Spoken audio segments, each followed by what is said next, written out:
জুলাই গণঅভ্যুত্থানের বীর যোদ্ধা ইনকিলাব মঞ্চের মুখপাত্র শরীফ ওসমান হাদির মরদেহ ঢাকায় এসে পৌঁছেছে।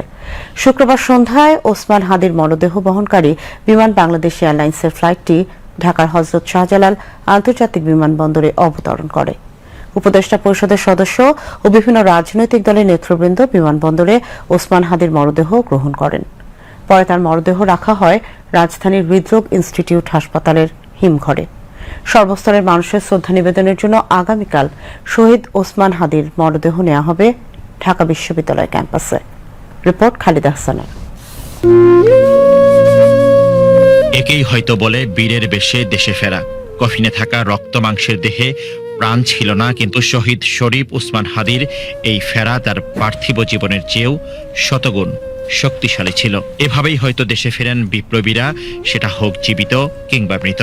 জুলাই গণঅভ্যুত্থানের বীর যোদ্ধা, আধিপত্যবাদের বিরুদ্ধে বিপ্লবী কণ্ঠ শরীফ ওসমান হাদির মরদেহ নিয়ে বিমান বাংলাদেশ এয়ারলাইন্সের ফ্লাইটটি স্থানীয় সময় দুপুরে সিঙ্গাপুর ছেড়ে আসে।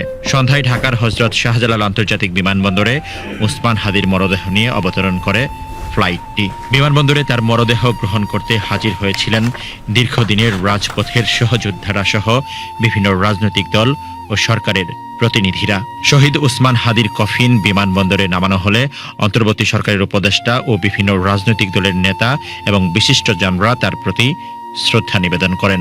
এ সময় স্থানীয় সরকার উপদেষ্টা আদিলুর রহমান খান, বিএনপির স্থায়ী কমিটির সদস্য সালাউদ্দিন আহমেদ, জামায়াতে ইসলামী সেক্রেটারি জেনারেল মিয়া গোলাম পরওয়ার, দৈনিক আমার দেশের সম্পাদক মাহমুদুর রহমান, জাতীয় নাগরিক পার্টির সদস্য সচিব আক্তার হোসেন, মুখ্য সংগঠক হাসনাত আবদুল্লাহ এবং ডাকসু ভিপি সাদেক কায়েম সহ ইনকিলাব মঞ্চের সহকর্মী ও বিশিষ্টজনরা উপস্থিত ছিলেন।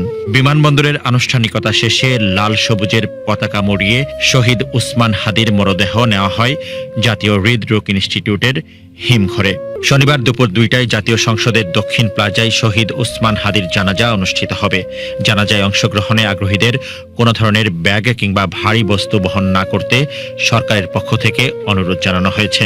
একই সময় সংসদ ভবন ও এর আশেপাশের এলাকায় ড্রোন উড়ানো সম্পূর্ণ নিষিদ্ধ ঘোষণা করা হয়েছে।